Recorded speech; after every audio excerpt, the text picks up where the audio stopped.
বিএনপির নির্বাচিত সরকার থিওরি ব্যর্থ, ওগুলো জনগণ আর খায় না। আমাদের ঘোষণা স্পষ্ট, জনগণের প্রত্যাশা স্পষ্ট, এবং বিএনপি বাদে সব রাজনৈতিক দলগুলোর যৌথ ঘোষণা স্পষ্ট। আগে স্থানীয় সরকার নির্বাচন, তারপরে জাতীয় নির্বাচন। স্থানীয় সরকার নির্বাচন হতে হবে নির্দলীয় সরকারের অধীনে। নির্বাচিত সরকার প্যারাসিটামল সব রোগের ঔষধ, এটা জনগণ মনে করে না। বিএনপি এই থিওরি অনেকদিন দিয়েছিল। দর্শক, মির্জা ফখরুলের নাম দিয়েছে অনেকে গণতন্ত্র ফখরুল, ভোট ফখরুল। এর কাছে গণতন্ত্র মানেই ভোট। ধাপ্পাবাজি কাকে বলে দেখেন, গণতন্ত্র মানে ভোট, শুধু অন্য বিষয়ে কথা নাই। মানে এদের কথা হচ্ছে এটা যে ভোট, নির্বাচন, এখনো নির্বাচন দেন, নির্বাচিত সরকার, ভোট হলেই সব সমস্যার সমাধান, প্যারাসিটামল। এটাই মির্জা ফখরুলদের মতো লোক অনেকদিন যাবৎ খাওয়ানোর চেষ্টা করছেন, কিন্তু এটা ব্যর্থ। জনগণ খায়নি, দেখছেন না? বাংলাদেশের জনগণের কাছে আপনি জিজ্ঞেস করেন, স্যাম্পলিং করে যতজনের কাছে জিজ্ঞেস করতে পারেন যে আপনি কি মনে করেন যে নির্বাচিত সরকার আসলে সমস্যার সমাধান হবে? নেভার। নির্বাচিত সরকারকে ধান্দাবাজ মনে করে, এদেরকে মনে করে বাটপার। যারা ভোট দিবে তারাও মনে করে বাটপার। সাপোজ আপনি একজন এমপি প্রার্থীকে ভোট দিবেন, সিদ্ধান্ত নিয়েছেন ভোট তাকেই দিব, তারপরও আপনি বিশ্বাস করেন ও ভোটের আগে আমার কাছে আসে, ভোটের পরে ওটা পাওয়াই যাবে না, তারপরও আপনি ভোট দিবেন, দিতে হয় দিবেন।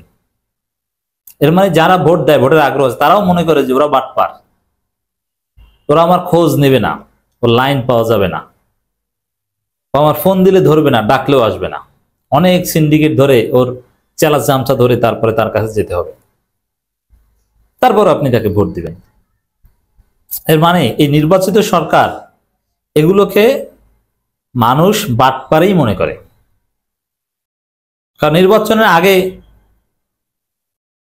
ঠিকই আছে, কিন্তু নির্বাচনের পর ওদের আর খুঁজে পাওয়া যায় না। নির্বাচনের আগে যে প্রতিশ্রুতি দেয়, নির্বাচনের পরে এগুলো অস্বীকার করে।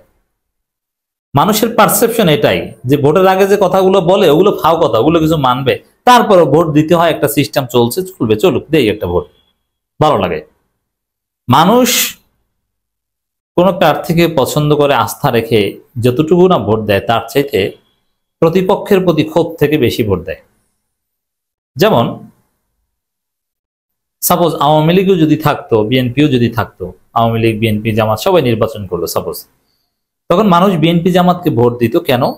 যে আওয়ামী লীগ হারুক। এই যে আওয়ামী লীগ আমলের শেষের দিকে কিছু সিটি কর্পোরেশন নির্বাচন হয়েছে, সেখানে কিছু মানুষ ভোট দিতে গিয়েছে। তার কি জন্য গিয়েছে জানেন? আরে আওয়ামী লীগ হারুক, আওয়ামী লীগের বিরুদ্ধে ওই কলা গাছ জিতুক, জাহাঙ্গীরের মা জিতুক নৌকার বিরুদ্ধে, এবং জাহাঙ্গীরের মা জিতুক, শায়েখে চরমনাই জিতুক, আওয়ামী লীগ হারুক। কিন্তু জাহাঙ্গীরের মার মাধ্যমে কোনো উপকার হবে না এটা জানতো, তারপরও তাকে ভোট দিয়েছে। শায়েখে চরমনাইকে পছন্দ করে না, কিন্তু তারপরও তাকে ভোট দিয়েছে, কারণ কি? নৌকা হারুক। তো বাংলাদেশের ভোটারদের সাইকোলজি এটা, যে আপনাকে ভোট দেয়, আপনাকে পছন্দ করে, আস্থা রেখে আপনাকে হুজুর মনে করে না। যার প্রতি ক্ষোভ, ও পরাজিত হোক, এই সেন্স থেকে একটা বড় অংশ। অতএব দর্শক, নির্বাচিত সরকারের উপর মানুষের আস্থা, নির্বাচিত সরকার আসলে সমস্যার সমাধান হবে, জনগণ এটা মনেই করে না। বরং এই নির্বাচন সারা যদি ভালোভাবে চলে, জনগণ অতি খুশি। ভোটের প্রতি আলাদা এরকম শখই নেই। আওয়ামী লীগ চলে গিয়েছে, এজন্য ভোটের প্রতি জনগণ আগ্রহ নেই। আওয়ামী লীগ থাকলে ভোটের প্রতি আগ্রহ হতো, যে আওয়ামী লীগকে হটাতে হবে, এই জন্য আমি ভোট দিব। আমি জানি যে বিএনপি খারাপ, তারপর আওয়ামী লীগকে হটাতে হবে, ভোট দিতে হবে। কিন্তু আওয়ামী লীগ নাই, ভোটের প্রতি মানুষের আসলেই আগ্রহ কম। ইউনূস যদি ভালোভাবে চালায়, অন্য কেউ ভালোভাবে চালায়, রাস্তার পাশে অবৈধ স্থাপনা ভেঙে ফেলুক, কোন নির্বাচিত সরকার এটা পারে না। কিন্তু এই নিরপেক্ষ সরকার আসলে তারা ঠিকই অবৈধ স্থাপনা ভাঙতে পারে। আর চাঁদাবাজদের, দলীয় চাঁদাবাজদের লাইসেন্স দেয় সব নির্বাচিত সরকার। প্রত্যেক নির্বাচিত সরকার লাইসেন্স আছে চাঁদাবাজি করার। বরং এই অনির্বাচিত সরকার, এরা থাকলে হয়তো বা চাঁদাবাজদের দুই একটা ধরা যায়। এটা হচ্ছে বাস্তবতা মানুষের।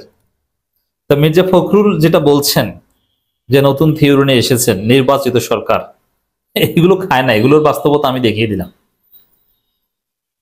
নির্বাচিত সরকারের চেয়ে কোনো সরকার শক্তিশালী নয় মির্জা ফখরুল। শক্তিশালী হ্যাঁ, কোন দিক থেকে জানেন? ওই যে বললাম নির্বাচিত সরকার আসলে অবৈধ স্থাপনা উচ্ছেদ হয় না, ওটা বৈধতা পায়। ফুটপাত উচ্ছেদ হয় না, ওটা বৈধতা পায়, কারণ ওই তাদের দলের লোকজন ওখান থেকে চাঁদা খায়, চাঁদাবাজির বৈধতা পায়। অতএব শক্তিশালী ভাবে চাঁদাবাজি করা যায়। এই নির্বাচিত সরকার এইটা। আর জনগণ নির্বাচিত সরকার সম্পর্কে কিভাবে বা কেনই ভোট দিতে যায় এটা তো আমি বুঝিয়েছি। আলাদা কোনো আগ্রহ, কোনো উপকারিতা নির্বাচিত সরকারের নেই। মূল বিষয় হচ্ছে জনগণ ভালো খাবে, ভালো থাকবে, মত প্রকাশের স্বাধীনতা থাকবে, সে মতামত দিতে পারবে, তার জীবনের নিরাপত্তা থাকবে। মূল কথা ভালো খাওয়া, ভালো থাকা, ভালো চিকিৎসা, এটা পেলে জনগণের আর কোনো কথা নেই। হ্যাঁ, গণতন্ত্র মানে শুধু ভোট না, আপনার বাক স্বাধীনতা থাকতে হবে। আপনি প্রয়োজনে সরকারকে গালি দিবেন বা কোনো একটা বিষয়ে মতামত দিবেন, সরকার একটা আমলে নেবে, যেটা বর্তমান সময় আছে।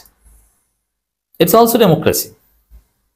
অতএব দর্শক, নির্বাচিত সরকার থিওরি, অনির্বাচিত সরকার মানে খারাপ, আর নির্বাচিত সরকার মানেই ভালো কিছু, মানে এগুলো হচ্ছে ভাওতাবাজি থিওরি, এগুলো হচ্ছে প্রতারণা।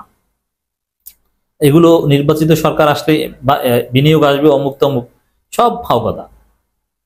বিনিয়োগ আসবে ব্যবসার সুন্দর পরিবেশ থাকলে, চাঁদাবাজি না থাকলে। বিনিয়োগ আসবে যেখান থেকে লাভ হওয়ার সম্ভাবনা থাকবে, তাতে সরকার কি এটা দেখার বিষয় না। আচ্ছা, এই আমাদের এশিয়ার মধ্যে সবচেয়ে ব্যবসা বাণিজ্য ভালো দুবাই, সৌদি আরব, কাতার, নির্বাচন আছে নাই? তাহলে এত ব্যবসা বাণিজ্য ভালো কেন? এবার নির্বাচিত সরকার মানে ব্যবসা বাণিজ্য, এটা ভালো কথা। স্থিতিশীলতা হচ্ছে ব্যবসা বাণিজ্য। দুবাইয়ের প্রতি মানুষের এত আকর্ষণ কেন? স্থিতিশীলতা যায়, কোনো দুই নম্বরই চলে না, ফাজলামি চলে না। আপনি নিরাপদে ইনভেস্টমেন্ট করতে পারবেন, কোনো চান্দা দিতে হবে না। এই কারণে পৃথিবীর সব আকর্ষণীয় ইনভেস্টরদের ইনভেস্টমেন্টের একটা আকর্ষণীয় জায়গা হচ্ছে দুবাই, কাতার। বিএনপি মহাসচিব মির্জা ফখরুল ইসলাম আলমগীর বলেছেন, হাসিনা এমনি এমনি বা হঠাৎ করে পালায়নি, বহুদিনের আন্দোলন বা বহু মানুষের রক্ত কান্না ত্যাগ ছিল। এটা ভাও কথা। 17 বছরের আন্দোলনে হাসিনা পালিয়েছে না, আর এমনি এমনি পালায়নি, পালিয়েছে 36 দিনের আন্দোলনে। আপনারা যে আন্দোলন 17 বছর করেছিলেন, ওরকম 1700 বছর করলেও আওয়ামী লীগের কিছু হতো না, কারণ ওই আন্দোলন তো কিচ্ছু না, কিছু হয়নি। তো ওরকম আন্দোলন করতেন, বাঁশির শব্দ শুনে আপনারা দৌড়াতেন। তো 17 বছরের আন্দোলনে কিচ্ছু হয়নি। যা হয়েছে 36 দিনের আন্দোলনও না, মূলত জুলাইয়ের শেষের দিকের আন্দোলনে ঘটনা ঘটেছে।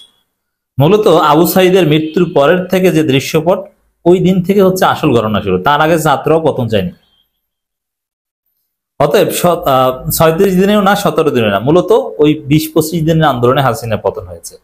আর একটা রেজিমের পতন হতে, ফেসিবাদের পতন হতে 17 বছর না, কয়েক ঘন্টায় হতে পারে। অতএব এই 17 বছর আন্দোলনের ফল এইসব ভাওতাবাজি থিওরি কোথায় পেয়েছেন? আর নির্বাচিত সরকার অমুক তমুক, এগুলো ফাও কথা, এগুলোর কোনো গুরুত্ব নেই।